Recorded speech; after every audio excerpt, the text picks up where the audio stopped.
안녕하세요. 오늘은 히브리서 1장에서 4장을 안내해 드립니다.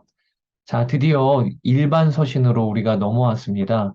로마서부터 빌레몬서까지 총 13권은 바울 서신이었고요. 그리고 히브리서부터 유다서까지 총 8권이 일반 서신으로 분류가 됩니다. 일반 서신이라는 것은 바울 서신 외에 다른 서신들을 총칭해서 일반 서신이라고 부르고 있는 겁니다. 히브리서의 개요를 살펴보시겠는데요. 먼저 히브리서는 히브리인들에게라는 제목으로 초대교회 교부들이 붙였습니다. 여기 히브리란 말은 건너온 자, 이주민이라는 뜻으로 이스라엘 민족을 지칭하고 있는 것이에요.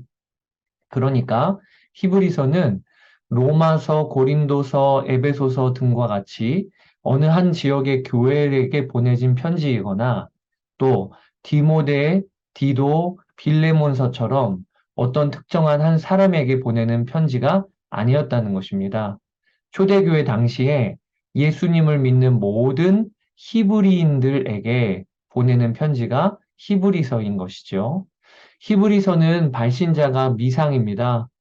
초대 교부들 중에는 바울이 히브리서를 썼다고 주장하기도 했고, 또 바나바가 썼다고 보는 사람들도 있었습니다. 또 루터는 히브리서를 아볼로가 썼다고 주장하기도 했습니다. 그러나 현재 대부분의 학자들은 히브리서는 바울의 서신이라기보다는 기록자를 알지 못하는 작자 미상이라고 봅니다. 그러나 히브리서의 내용을 통해 우리가 추측할 수 있는 것은요, 히브리서는 구약 성경 지식이 뛰어난 자였고 헬라어에 능통한 자였음을 알 수가 있습니다. 이런 점에서 헬라파 유대 그리스도인이 작성했을 것이라고 보고 있습니다. 또 13장 23절에 보면 디모데를 언급하고 있는 것으로 보아 디모데를 잘 알고 있었던 초대교회 지도자 중에 한 사람이었을 것이라 추측합니다. 그러면 히브리서는 구체적으로 누구에게 쓰여진 것일까요? 유대교회에서 태어나 자라서 하나님을 믿는 자였습니다. 그러다가 복음을 듣고 기독교로 개종해서 예수님을 믿고 영접한 유대 그리스도인들에게 쓰여진 것인데요. 그들은 지금 로마로부터 큰 박해를 받고 있는 상황이었습니다. 로마는 유대교는 용인해 주었어요. 그러나 기독교는 가혹할 만한 박해를 가하고 있었습니다. 그러니까 유대 출신의 기독교인들은 어떤 생각이 드느냐? 아, 이럴 줄 알았으면 그냥 유대교에 있을 걸. 하나님을 믿는 건 유대교나 기독교나 같은 것 같은데 왜 내가 굳이 예수님을 믿는다고 해서 나도 그렇고 가족까지 목숨의 위협을 받을 필요가 있을까? 이런 갈등이 드는 거예요. 그래서 교회 안에서 다시 유대교로 돌아가는 배교자들이 생겨나고 있었습니다. 히브리서는 바로 그들에게 쓴 편지인 것이죠. 너희들 다시 유대교로 돌아가지 말아라. 여러분, 유대교는 선지자들도 있고 모세의 율법도 있고 제사가 있었습니다. 또 유대인들은 천사들을 하나님의 뜻을 전달해주는 우리들보다 높은 지위의 존재라고 여기고 천사들을 숭배하는 자들도 있었어요. 히브리서 기자는 그런 유대인들을 향해 예수 그리스도가 그 모든 것들보다 최고이시다. 선지자들이나 천사들이나 모세보다 또 아론 계열의 대제사장보다 예수님이 훨씬 우월하시다.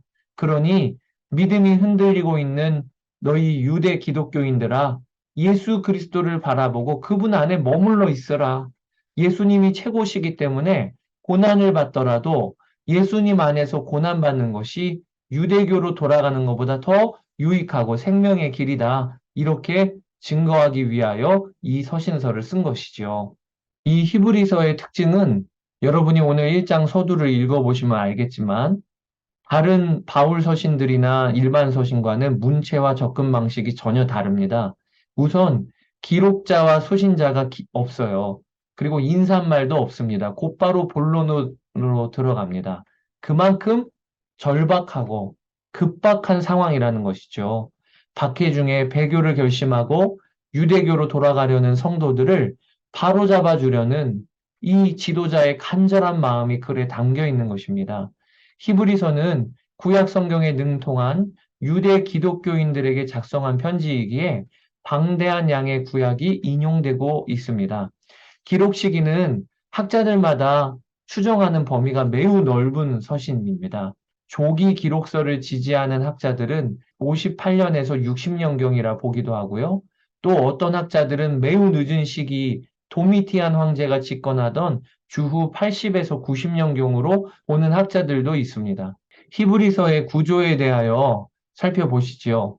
이 표에서 보시듯이 히브리서는 1장에서 4장까지 앞부분에는 예수 그리스도의 우월하심을 기록하고 있습니다. 예수님이 유대교 너희들이 숭배하거나 높이 치고 있는 모든 존재들보다 가장 우월하시다. 이게 1장에서 4장의 핵심 주제입니다. 그리고 이어지는 5장에서 10장까지는 예수님이 온전한 대제사장이요 완벽한 제사를 드리신 하나님의 아들이심을 증거하고 있습니다. 예수 그리스도의 사역의 완전하심을 증거하고 있는 것입니다. 여러분, 유대인들에게 중요한 것이 대제사장이고 제사입니다. 히브리서 기자는 예수님이 가장 완벽한 대제사장이요. 더 이상 제사할 것도 없이 단번에 자기 자신을 제물로 드려 하나님께 제사하셨다. 제사를 완성하셨다고 하는 것을 이 부분에서 기록을 하고 있습니다. 그리고 이어지는 마지막 11장에서 13장까지는 가장 좋으신 예수 그리스도를 바라보라. 예수님을 믿는 믿음 안에 머물러 있으라. 고난을 당해도 예수님을 믿는 것이 생명의 길이다. 이렇게 말씀이 이어지고 있습니다. 밖으로는 로마의 박해, 안으로는 천사숭배 사상 등 미혹 가운데 배교를 앞두고 있는 성도들을 진리의 말씀으로 묻고 또 그들을 설득하고 하는 이런 지도자의 심정을 가지고 한번 히브리서를 읽어보세요. 자, 이제 오늘 1장에서 4장 몇 군데를 좀 짚어드리도록 하겠습니다. 먼저 예수님은 선지자보다 뛰어나신 분이십니다. 1장 1절에서 2절에 옛적의 선지자들을 통하여 여러 부분과 여러 모양으로 우리 조상들에게 말씀하신 하나님이 이 모든 날 마지막에는 아들을 통하여 우리에게 말씀하셨으니 이 아들을 만유의 상속자로 세우시고 여러분, 이전에 하나님은 선지자들을 통해 말씀하셨어요. 그러나 이제는 선지자들을 통하여 말씀하실 필요가 없으시다는 겁니다. 왜냐? 지금은 아들을 통해 말씀하시니 말입니다. 그러니까 예수님은 선지자보다 더 뛰어나신 분이라는 것을 지금 증거하고 있는 거예요. 다시 선지자들에게로, 즉 유대교로 돌아갈 필요가 없다는 것입니다. 선지자들은 하나님의 집에서 일꾼이지만 예수님은 하나님 나라의 상속자세요. 그러니 어딜 유대교로 돌아갈 생각을 하냐 이거죠. 또 예수님은 천사들보다 뛰어나십니다. 1장 4절에 그가 천사보다 훨씬 뛰어남은 천사들은 그저 섬기는 영이라는 것입니다. 누구를 섬기는가? 아들 예수 그리스도와 또 예수님으로 말미암아 구원을 받고 하나님 나라의 상속자가 된 성도들을 섬기라고 보내신 존재가 천사라는 거예요. 그리고 천사가 아니라 오직 예수님이 하나님 나라의 왕이시라는 말씀을 하고 있어요. 2장 5절에서 8절에 하나님이 장차 올 세상을 천사들에게 복종하게 하심이 아니고 만물을 그 발 아래, 즉 예수님의 왕권 아래 복종하게 하셨느니라. 예수님이 최고시라는 겁니다. 그러니 왜 천사들을 숭배하는 옛 습관으로 돌아가려느냐 이 말이지요. 그러면서 히브리서 기자는 경고를 합니다. 우리가 이같이 예수 그리스도로 말미암아 얻은 큰 구원을 소홀히 가볍게 여기면 안 된다. 여러분, 이 어감을 아시겠지요? 지금 무슨 방향으로 성경이 전개되고 있는지 감이 오셨으면 좋겠어요. 너희들 배교하지 마. 예수님이 이렇게 좋은 분인 걸 어디 가려고 해? 예수님 그분이 최고야. 히브리서는요, 글이 좀 어렵습니다. 그러나 이 방향을 가지고 오늘 본문을 읽어보시면 내용이 좀 깨어지실 겁니다. 그렇게 되시기를 바랍니다. 자, 이제 고난당하는 성도들을 향해 교회의 지도자가 다음과 같이 권면합니다. 우리의 구원의 창시자인 예수님도 말할 수 없는 고난을 당하셨다. 2장 10절에 그들의 구원의 창시자를 고난을 통하여 온전하게 하심이 합당하도다. 즉, 예수님도 고난을 통과하며 영광스러운 부활을 맞이하셨다. 그러니 너희들 고난당할 때 그것이 끝이라고 여기지 마. 흔들리지 마. 이렇게 말씀하고 있는 것이지요. 예수님은 죽음을 통하여 죽음의 세력을 잡은 자 곧 마귀를 멸하셨다. 그러니 너희들 죽기를 무서워하며 한평생 매어 종노릇하는 데서 노임을 이미 받았어. 두려워하지 마. 예수님이 승리자야. 또 예수님은 시험을 받고 고난 중에 있는 우리를 능히 도우실 수 있다. 이렇게 오늘 본문 말씀이 전개되고 있는 것입니다. 자, 이제 오늘 본문의 마지막 부분입니다. 그것이 바로 예수님은 모세보다 뛰어나신 분이시다. 이게 오늘 본문에 이어지고 있는 이슈예요. 여러분, 유대인들에게 모세는 절대적으로 중요한 존재입니다. 모세를 통해 이스라엘 백성들은 가나안 땅까지 인도를 받았지요. 또 모세를 통해 율법을 받았지요. 그러니까 유대교의 핵심 중 하나가 모세입니다. 그런데 히브리서 기자는 모세보다 여기 더 영광스러운 분이 계시다는 겁니다. 그분이 누구시지요? 예수 그리스도이십니다. 예수님은 그 영광스럽다는 모세를 지으신 분이세요. 그러면서 너희들이 모세의 율법에 얼마나 귀 기울이고 배우고 지금까지 익혔느냐. 그런데 하물며 모세보다 더 뛰어나고 영광 그 자체이신 주님의 음성, 즉 성령의 음성에는 얼마나 더 귀 기울이고 순종해야 마땅하겠느냐. 그것이 3장 7절에서 8절입니다. 그러므로 성령이 이르신 바와 같이 오늘 너희가 그의 음성을 듣거든 너희 마음을 완고하게 하지 말고 순종하라 라는 것이죠. 그리고 너희 중에 악한 마음을 품고 살아계신 하나님에게서 떨어질까 조심하고 서로 붙잡아주라 이렇게 말씀이 이어지고 있는 것입니다.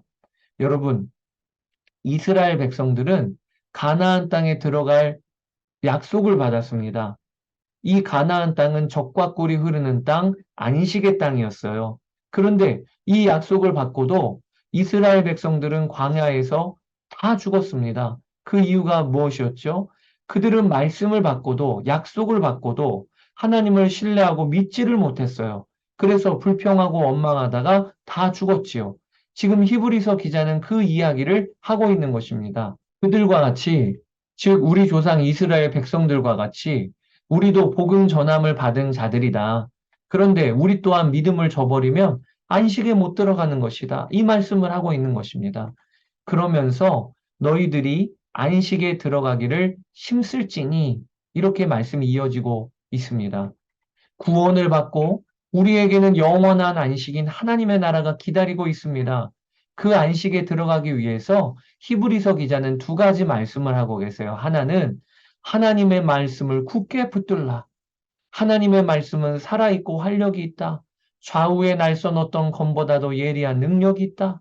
모든 것을 밝히 분별해주는 능력이 있다는 거예요. 즉, 유대교로 돌아가는 것이 유익한지, 예수님을 믿고 붙드는 것이 생명의 길인지, 하나님의 말씀이 우리에게 분명히 바로보게 해준다는 것이죠. 사랑하는 여러분, 환난과 고난 가운데 우리를 지켜주는 것은요, 하나님의 말씀이에요. 하나님의 말씀이 없으면 어떻게 살아야 할지 도무지 모르는 것이 우리입니다. 반대로 하나님의 말씀을 붙잡고 살면 아무리 어려운 고난도 살 길, 생명의 길이 보이게 되는 것입니다. 오늘도 하나님 말씀 붙잡고 사시는 여러분 되시기를 축복합니다. 또 두 번째, 어떻게 저 안식에 들어갈 수 있는가? 그 두 번째는 우리의 대제사장이신 예수 그리스도를 붙들라는 거예요. 4장 14절에 그러므로 우리에게 큰 대제사장이 계시니 이렇게 시작하면서 이제 내일부터 살펴볼 5장 이후로는 예수님의 대제사장직에 대하여 설명이 이어지게 될 것입니다. 고난과 배교의 유혹 속에 있는 성도들에게 하나님이 주신 말씀이 바로 예수 그리스도. 우리에게는 예수 그리스도가 계시다. 그 대제사장이신 주님을 붙들라. 이 말씀을 주고 있는 것입니다. 사랑하는 여러분, 예수님은 오늘도 신실하게 변치 아니하시고 나를 붙잡고 계세요. 나의 대제사장이세요. 그래서 오늘 우리가 성도로 믿음의 길을 걸을 수 있는 것입니다. 오늘도 우리의 대제사장이신 왕이신 예수님 계십니다. 그분 붙들고 승리하시는 하루 되시기를 여러분 축복합니다. 자, 이제 본문을 읽어보시고 받은 은혜 또 주시는 도전을 붙드시고 오늘 하루를 사시기를 바랍니다. 다음 장에서 뵙겠습니다. 감사합니다.